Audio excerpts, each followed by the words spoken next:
Hello সবাইকে। আজকেও একটা ডেইলি ব্লগ আপনাদের সাথে শেয়ার করব। কাল বাবার সাথে বিকালে একটু বেরিয়েছিলাম। ভিডিওটা মেইনলি কি করলাম, কোথায় গেলাম সেই সমস্ত কিছু নিয়ে। আর এই গুঁড়ো সিঁদুর বলে আমার এই হাল হয়, মাথার সামনে গুঁড়োগুলো পড়ে আর মুছতে গেলেই সারা কপাল হয়ে যায়। কিন্তু বিয়ের সিঁদুর মাঝে মধ্যেই একটু পরি। আর এই তো আমি বেরিয়ে গেছি। বেরিয়েই একটু চা খেতে ইচ্ছা করলো, একটু চা খেয়ে নিলাম। তারপর আমরা হাঁটতে হাঁটতে রহরা রামকৃষ্ণ মিশনে গেলাম। সেখানে সন্ধ্যা আরতি দেখে আবার চা খেতে আসলাম। এই দোকানে চাটা খুব ভালো করে।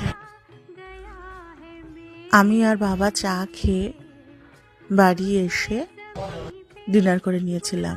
ডিনারে ছিল রুটি আর ছোলার ডাল।